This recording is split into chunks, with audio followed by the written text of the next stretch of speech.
So, ito po mga Suki Loves, ito po ay parsley at saka coriander. Ito po, yung blender ko na kasi natatamad na ako maghiwa ng sibuyas. Maanghang kasi sa mata. Sibuyas po ito at saka garlic. Hinalo ko na po siya dyan. Kasi, nailuluha po talaga ako pagka sibuyas na ang mga usapan. Hindi ko talaga kaya. Yan. Dito po kasi sa kanila mga Suki Loves, kapag ka may bisita, kailangan po talaga, tawag dito, yung may ganito na mga hinahanda. So, ngayon, iaano ko naman ang aking patatas. Yan. Bini-blender ko rin para tipid na ako sa mga hiwa-hiwa. Gusto ko kasi pino siya. Kaya ganun. Yung pinipino ko talaga.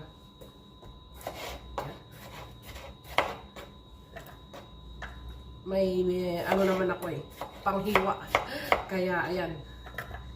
Ay sorry, nalaglag.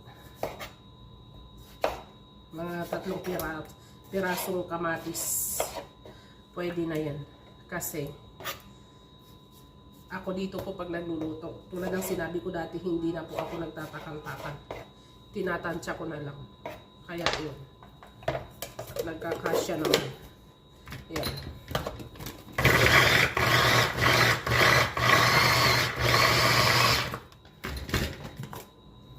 Yan.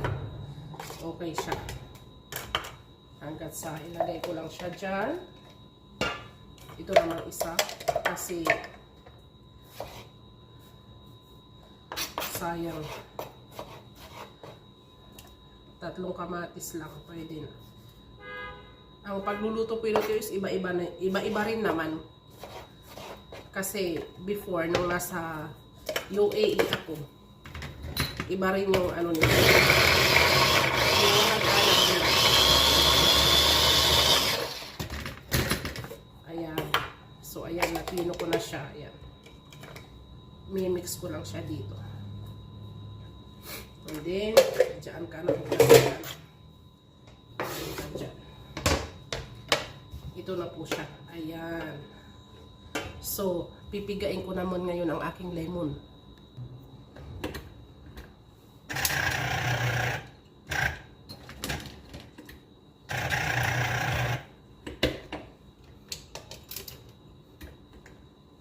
Hindi gumagana yung aking saksakan. Oh my gosh. Oh my gosh. Ayan. Ito po 5 pirasong lemon. Ayan. Ay, 6 pala. 6 na piraso po. Yan yung nilalagay ko dito. Itong recipe po na to guys is maasim. Hindi naman totally maasim kasi maglalagay ka rin ng asin. Kaya nga lang, ang gusto talaga nila dito maasim.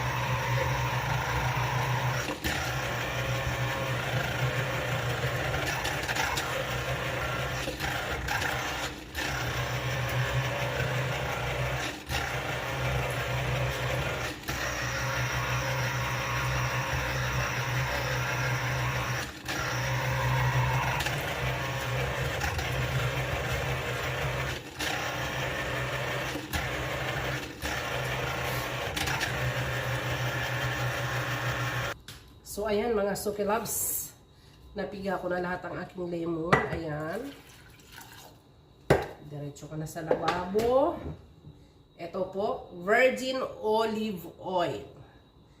Lagay ko lang siya dyan. Hindi na po ako to gumagamit ng mga measuring cup. Kasi, tawag dito, kabisado ko naman po. At saka maglalagay lang ako ng 2 kutsarang asin. Tatansyahin mo lang. Yan. Yan lang po. And then, isasalang ko na siya dito. Pakukuluin ko siya. Hindi siya pakukuluin. Yung tamang ano lang. Yung malapit na siya. Ito po mga Suki Loves, patatas naman. Ngayon, hihiwain ko naman siya ngayon at ilalagay ko kasi siya sa ilalim ng mga binalot kong ubas. Dahon ng ubas pala. Oh my God, hindi na siya maganda. Ito.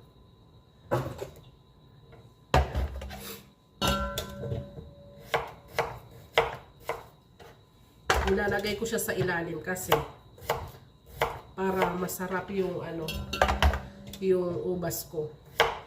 Yung warag-anab ko ba. Kumbaga sa atin mga sukilab, suman. Yan. Dito po sa kanila, dahon ng ubas yung ginagamit na pambalot.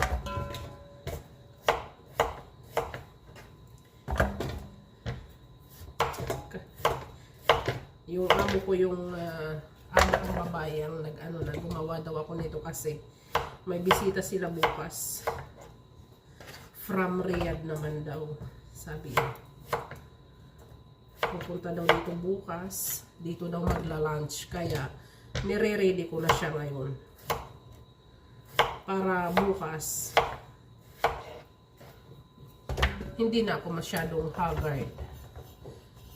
Makakaluto pa ako ng ibang gawain. Ayan. Ganyan po siya. See? Ilagay ko lang siya dyan. Isisit aside ko lang siya habang ito naman po yung aking yan. Malapit na po siyang yung tama lang po talaga na malapit na siyang kumulo. Ito naman po yung Egyptian rice. Ayan, imimix ko lang po siya dyan. Hinugasan ko na siya at drainain ko na rin kasi hindi pwede may tubig. Kaya pinatulo ko muna siya. Ito naman yung yung pomegranate na sauce. Ayan.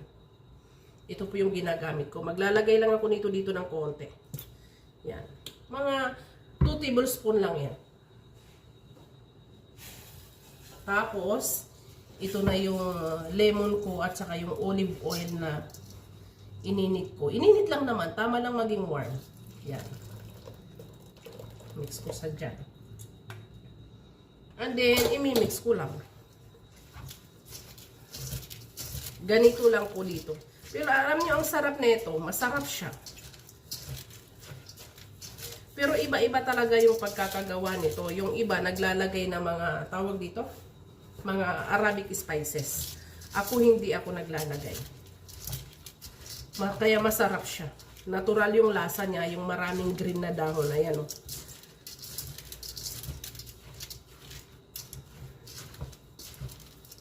Yan. Yan. And then, babalutin ko na po siya.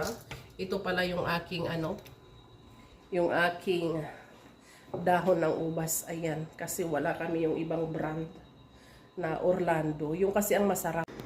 Ayan na po ang binabalot-balot ko. Ang tawag po nila dyan is warag-anab. Ayan. Matagal po siyang niluto. Kasi mahinang apoy lang po talaga pag niluto siya. So, ayan na po siya. Ayan. Para lang siyang suman at saka dapat hindi na o-open yung pagkakabalot niya. So, ayan na po siya. It's time to eat.